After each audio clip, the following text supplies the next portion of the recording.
as have been reviewed by 16 Nobel laureates, Goldman Sachs, Moody's, and recently the Wall Street Journal, which have also vindicated my plan. When I go to the rural Wisconsin areas, I'm always thinking like, I'm always saying Goldman Sachs trusts me. Dude, when I'm in an Iowa diner, everybody is talking to me about how much they love.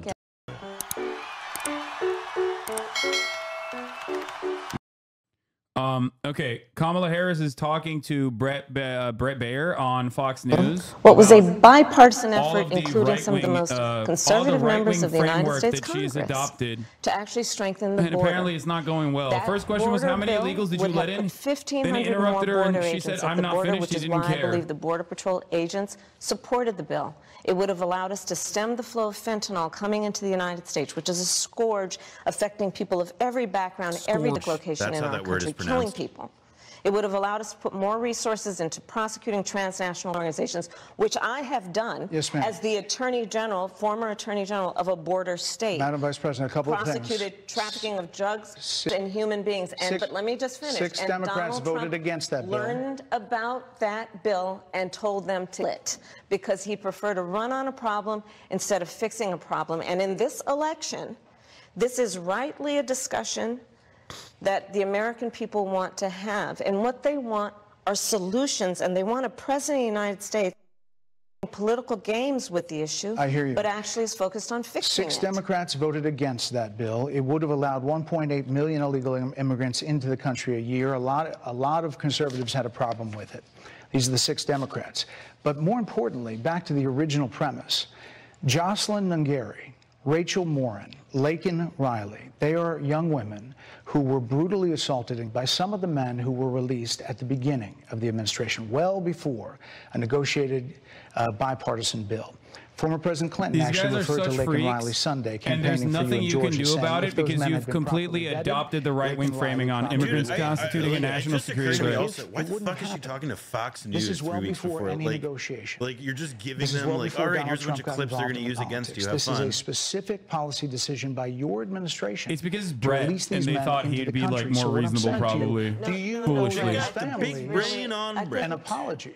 Let me just say, first of all, those are tragic cases. There's no question about that. There's no question about that. And I can't imagine the pain that the families of those victims have experienced for a loss that should not have occurred. So that is true.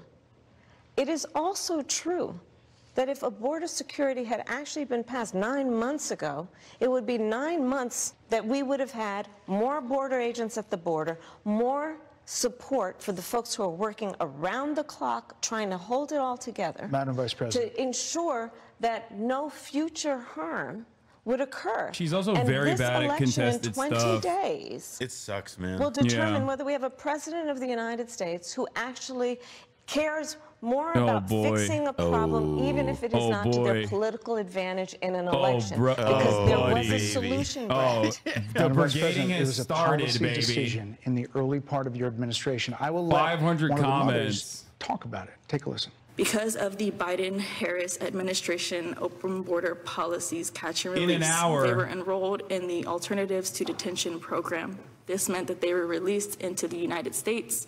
It was not even a full 3 weeks later that they would take my daughter, Jocelyn Nungari's life. I believe the Biden-Harris administration open border policies are responsible for the dialed in on the immigrant tab. That's the early days.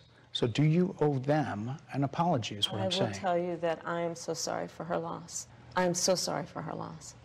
Sincerely. But let's talk about what is happening right now with an individual who does not want to participate in solutions. Let's talk about that as well. But do you want to answer? In all fairness, I told you, I feel awful she and her family have experienced. During that time, you said repeatedly that the border was secure. When in your mind did it start becoming a crisis? I think we've had a broken immigration system transcending, by the way, Donald Trump's administration even before. Let's all be honest about that. I have no pride in saying that this is a perfect immigration system. I've been clear, I think we all are, that it needs to be fixed. We need more. I was just down at the border talking with border agents, and they will tell you, and I'm sure you probably, I know you investigate and you are a serious journalist. They will tell you, we need more judges. We need to process those cases faster. We need the support for those cases that should be prosecuted. They need more resources, and Congress ultimately is the only place that that's going to get fixed, Brett. Well, that's how the system works. That's the premise of this question. There were 90-plus executive orders that were rescinded in the first days. Many of those were Trump border policies. I'm not going to stay here because there's other things to talk about, but you frequently talk to the Border Patrol Union for support of that bipartisan bill, and they did. They supported it. But they also just endorsed Donald Trump and said, you've been, quote, a failure with border security. Why do you think they said that? I think they're frustrated, and I get it. They want support. They want support, and that's what that border security bill would have done. These guys down at the border, these men and women, they're working hard. They're working around the clock. I get it. There's a lot of people that look back at what you said in 2019 when you first ran for president. And there have been changes, and you've talked about some of them. When it comes to immigration, you supported allowing immigrants in the country illegally to apply for driver's license, to qualify for free tuition at universities, to be enrolled in free health care. Do you still support those things? Listen, that was 5 years ago, and I'm very clear that I will follow the law. I have made that statement over and over again, and as Vice President of the United States, that's exactly what I've done, not to mention before. If that's the case, you chose a running mate, Tim Walz, governor of Minnesota, who signed those very things into state law. GG's. So do you support that? I just don't understand why the Democratic Party legitimately thought that adopting right-wing framing born out of complete hysteria, like, this is made up. The idea that undocumented migrants constitute a national security threat to America is a made-up idea. Like, it's most people like immigrants. Yes, and that's the reason why every time people are polled on this issue, 64% of them say they want mass deportation, and then 63% of them say they want mass amnesty for undocumented migrants. Everybody loves migrants. They just think that there are migrants out there that they do not know that are doing shadowy, scary things, okay? And those guys should be deported. Why do they think that? Because there is a massive communication gap. The right wing have completely captured the overall consensus on this issue, and they consistently pummel hateful, dehumanizing, nonsensical, like migrants are out there and pillaging American suburbs every day. And it's, when you look at the actual data from Customs and Border Patrol's own apprehension numbers, it's 24 undocumented immigrants in the fiscal year of 2024 have caused 24, okay? It is crazy. And now she's going to get hit with the trans thing, and then she's going to be transphobic. Watch. Every transgender The question you have to ask yourself, we've already seen this ad many times. The question you have to ask yourself is this. If you believe that undocumented immigrants are slaughtering American citizens, then why would you ever vote for the Democratic Party? Okay? Why? You'd be like, I'm going to go with the undocumented citizen party, which is the Republican Party. You would never vote for the Democratic Party for that reason. If Bernie Sanders was running for president and the Republicans were like, oh, actually, Medicare for all is a great idea. We believe in Medicare for all. Would you vote for the Republican Party because now you think they are the Medicare for all party, or would you vote for Bernie Sanders? You'd vote for the guy who's been advocating for it for 70 years. Under transition. Her aunt did it too, which is so crazy. Yeah, because once again, right-wing framing. It's bad when we do it. It's bad when Trump did Using taxpayer dollars for gender reassessment I will follow the law, just as Trump would say he did. The law. You would have a say as president. Like I said, I think it's he spent $20 million on those ads, trying to create a sense of fear in the voters because he actually has no plan. What fear? In this election that is about focusing on the needs of the American people. Whereas, at $20 million on that ad, on an issue that, as it relates to the biggest issues that affect the American people, it's really quite remote. And again, his policy was no different. Look at where we are, though. It's not the worst. I'm offering like, just be like, nobody cares about this. Trump did it too. No one cares. It's not a bad thing. It's just a medical procedure. Shut up. Businesses, which are the backbone of America's economy. I am offering a plan that is about taking care of young parents and giving them the support they need. My plans for the economy will strengthen the economy, as have been reviewed by 16 Nobel laureates, Goldman Sachs, Moody's, and recently the Wall Street Journal, which have also vindicated my plan. When I go to the rural Wisconsin areas, I'm always thinking like, I'm always saying Goldman Sachs trusts me. Dude, when I'm in an Iowa diner, everybody is talking to me about how much they love Deloitte, they love Bank of America, you know? That's like Pennsylvania. I'm going to win Pennsylvania with this narrative that Goldman Sachs loves me. And understand how economic policy works. I do believe the American people are ready to turn the page. She's pandering to Fox News viewers. That's really interesting because she said that on Univision, MSNBC, CNN, and every town hall that she's ever conducted so far. So it's not just the Fox News viewers that she's pandering to. And a plan that is sound and will strengthen our country. My plan for the economy does exactly that. His plan would be, again, to give tax cuts to billionaires and the biggest corporations in our country and blow up our deficit. It's interesting you said turn the page, Madam Vice President. You were asked on 2 different shows last week what, if anything, you would do differently than President Biden. Here's what you said. Would you have done something differently than President Biden during the past 4 years? There is not a thing that comes to mind in terms of, and I've been a part of most of the decisions that have had impact. Under a Harris administration, what would the major changes be, and what would stay the same?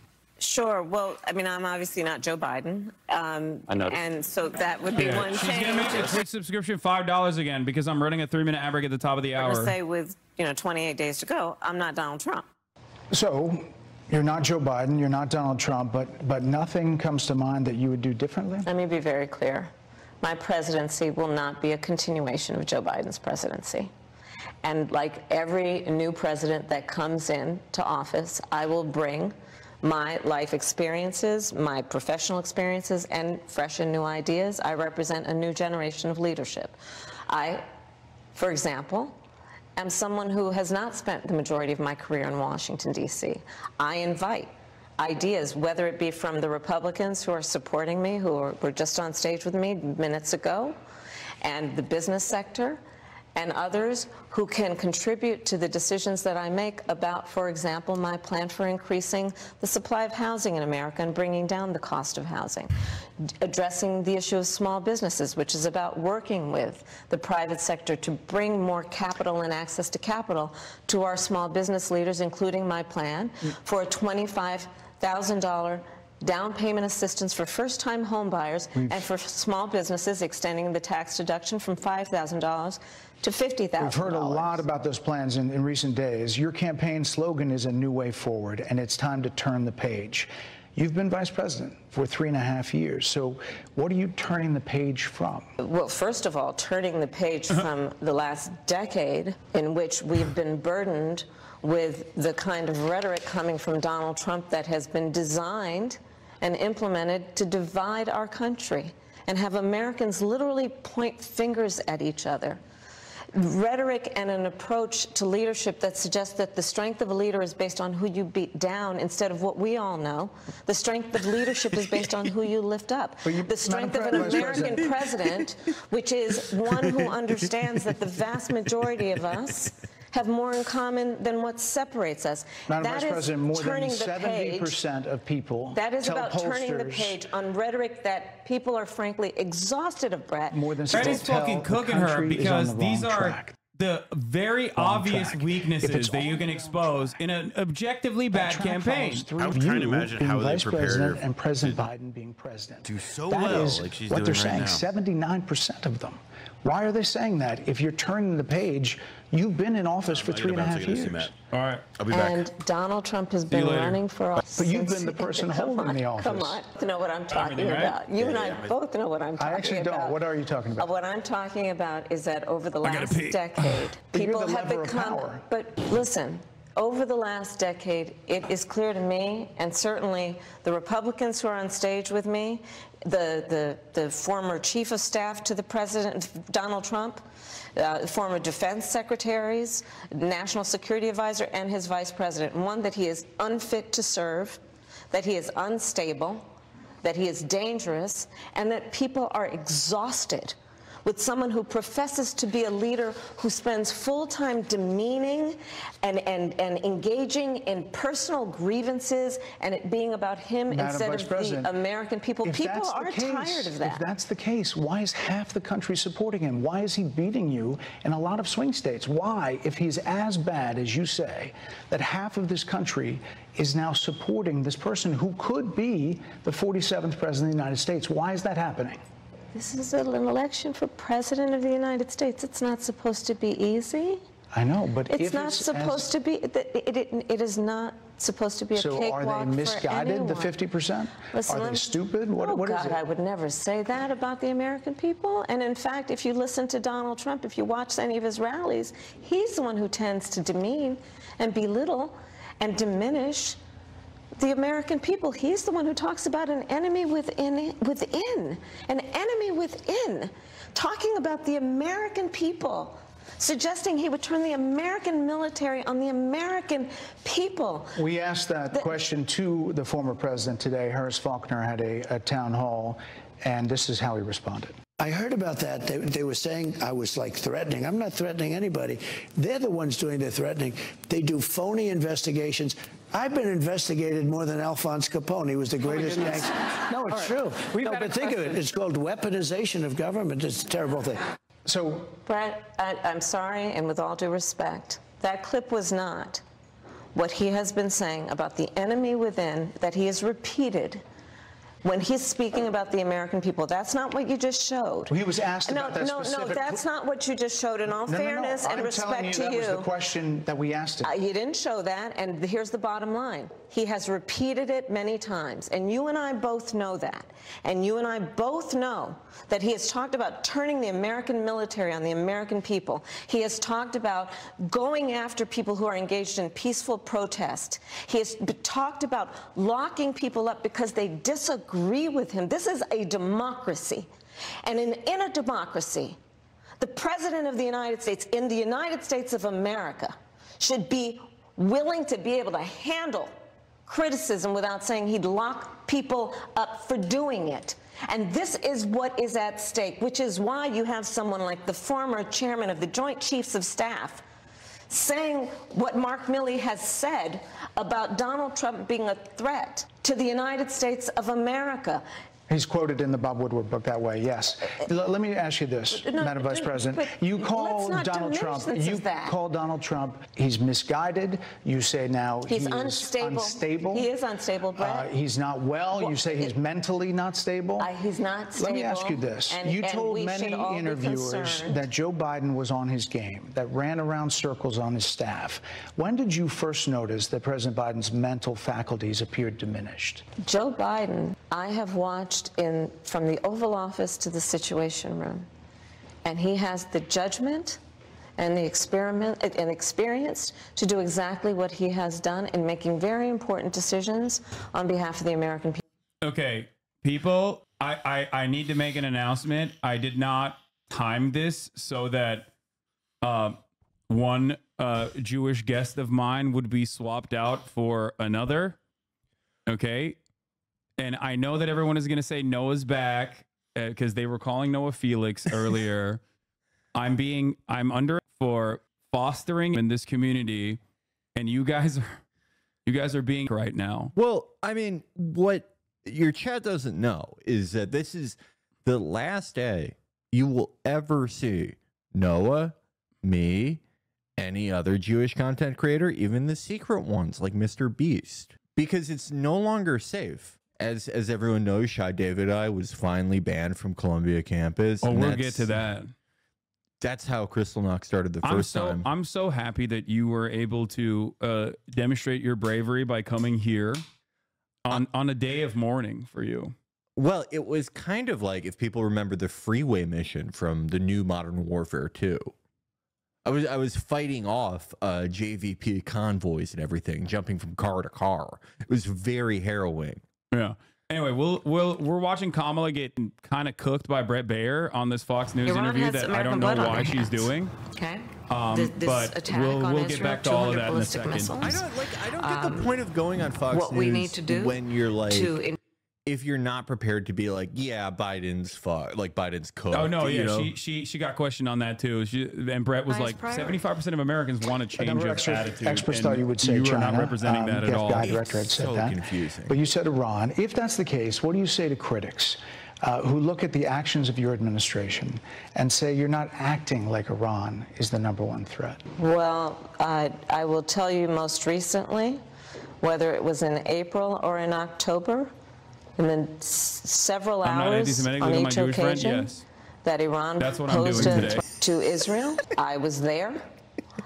Most recently in the Situation Room, and the most recent working with the heads of our military and doing what America must always do to defend and to support Israel in its requirement to defend itself. Did they prepare her at all and to for this give interview? American support. He gives her to like be an able to allow Israel to have which is the like, resources you say, to defend itself Iran against is like attack, the biggest threat, but you're you're only giving $10 billion to Israel every couple of months. And her response is, I went to a bunch of meetings about this. And unwavering. This is why it's bad to enforce sanctions for on someone Iran, who allowing all of this money only ever got their positions through like the weird inner workings of the California Democratic Party. The drawback of putting them on a national. Who was she truly tested against? Linda Sanchez, like who? You know, she just was not prepared for this at all. Put aside the weird stuff of like, oh, Biden's perfectly mentally competent, that's why he's standing down. She just doesn't seem ready for any hard question at all. But this has been the case since Dana Bash. Like every time she's on, she just has like the Kamala bot operating on the same talking points with the same exact full assessment of the facts, too, like down to the fucking wire, down to the letter. This interview is supposed to be about the choices that your viewers should be presented about now she's gonna this election, and the contrast is important. Yes, ma'am. And on the subject of Iran, I am offering. I'm the #1 Iran what mutilator. Should be an important contrast that is presented for folks to make a decision and there are critics that they feel. Who look at what the administration did and say and think differently. Madam Vice President, they're wrapping me very hard here. I hope you got to say what you wanted to say about Donald Trump. There are a lot of things. There's more to say. I have much more to say. There are a lot of things that people want to learn about you and your policies, and that's why we invited you. I invite everyone to go to KamalaHarris.com.